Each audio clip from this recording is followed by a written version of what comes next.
have to hook up. We have to connect. Williams handles St. Martin and those islands in the Netherlands and Hills. Okay, good.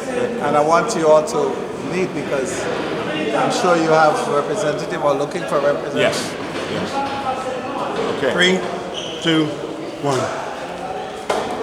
Welcome back, folks. This is Anthony Weeks from the Marketplace, live on location on the Borough Hall here in Brooklyn.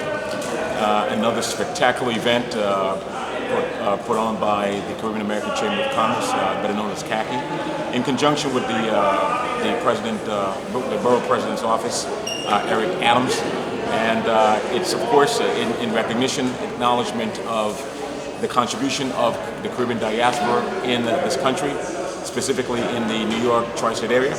And of course, I'm with none other than Dr. Roy Hastick. He's the founder president of CACCI.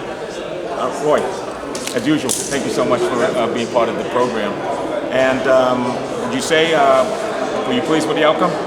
Yes, I'm pleased with the outcome. Of course, I want to thank you for being here. Sure. You're doing an outstanding job in St. Croix and throughout the Caribbean and also around the world.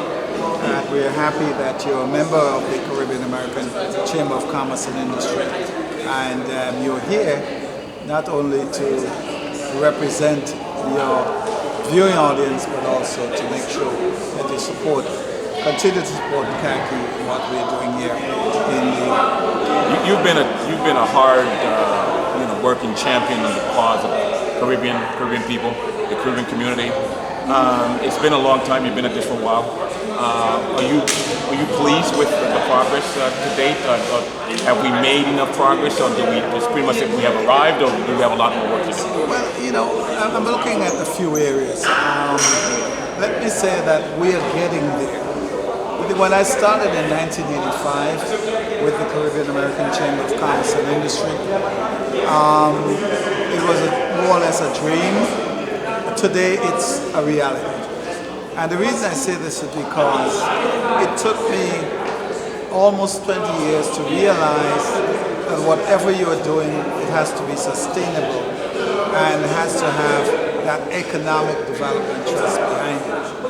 And after, I would say, 2 decades, after doing over 800 seminars and providing many type of different services, financial literacy, getting people certified within the city of New York, and helping people to start, manage, and operate their businesses, I decided that we have to move in the other direction.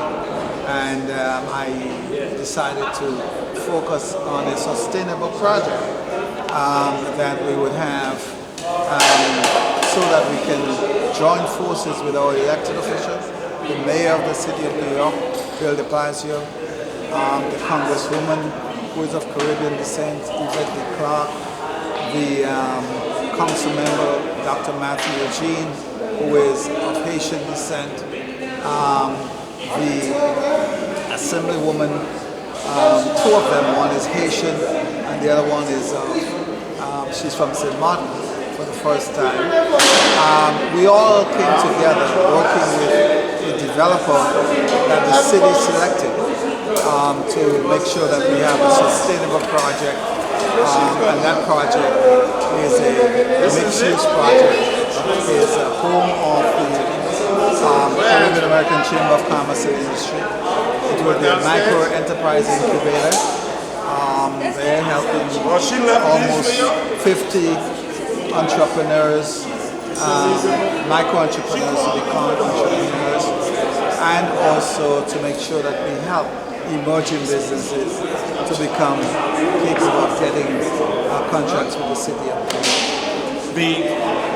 and affordable housing. Of course. So now, when we look at the trajectory of the timeline in terms of what you have accomplished throughout the years, CACCI is an institutional name by itself. Do you think it would be possible to continue to make forward progress without the vehicle or the foundation of what you are now looking to embark on in terms of creation of a Caribbean Trade Center? Do you think we could continue to make inroad strides without it, or this is something that is so critical to that further growth and development as a people in terms of the brand and the institution? Well, I think having the facility gives us equity, one. Two, it's enabled us to sustain ourselves, and helps us to bring badly needed services to our CARICOM brothers and sisters who are looking to the New York metropolitan area, the market, to trade, to do business, especially in the import and export arena. And as I said this morning, that we are working hard with the city and the state to make sure that the billions of dollars that Caribbean Americans pay back into the pension funds, that can be used to invest in the Caribbean. So I think it's important. And the other thing I want to mention, we cannot forget education. New York City have an excellent higher education opportunity. We have Bill Thompson, who was Deputy Borough President here, Board of Ed, SHIP President many years, and ran for mayor of the city of New York. And now he is the chairman of the City University of New York. He is of Division, St. Kitts, needless to say. We are talking about 24 CUNY colleges around the city of New York that can help our children and grandchildren access education. And soon in New York, we'll have free tuition for people who cannot afford tuition for the children. That's big. That's a major. Yes, absolutely. And finally, where are we in terms of the project itself? I know you did the announcement of the site.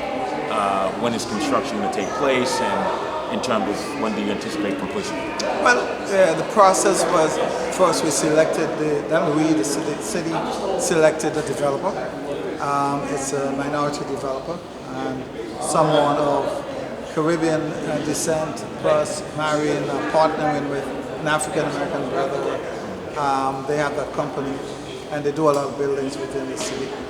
The selection was critical. The rezoning was another step that had to be taken. The area of where the building is going to be had to be rezoned to increase the size of the building to 15 stories so that we can accommodate more affordable housing in that area. Now they're doing the testing on the grounds of the present project facility we have in the parking area and inside. And then by the fall, I think, we'll be able to break ground to start the construction of the project. But as you know, we have vendors in the market now. Currently there. So we have to relocate them. And we're working with the city of New York to make sure that the transition is going smoothly. That's fantastic. So we can clearly look at the tangible results of the hard work you've done over the years in terms of obviously the whole education, outreach, and really connecting with the broader community, the creation of businesses and the investment within the community, of course, looking at now opening up the trade prospect between the Caribbean and the Caribbean diaspora and other, if you will, marketplaces. Then you, of course, you talk about how do we create more jobs as well. And so these are very, very specific, tangible things that one can point to in terms of the progress and the work CACCI has done over the years. Yeah, we have I'm on the board of the Brooklyn Navy Yard, right. One of the largest economic development park in the city of New York on the northeast in the U.S. And what the city did, created a nonprofit corporation over the past, I think it started in the 70s, right, to take a Navy yard and redevelop it into a commercial hub. And it's beautiful. The transformation has been Wonderful. It's an excellent project, absolutely. and now it is a best practice.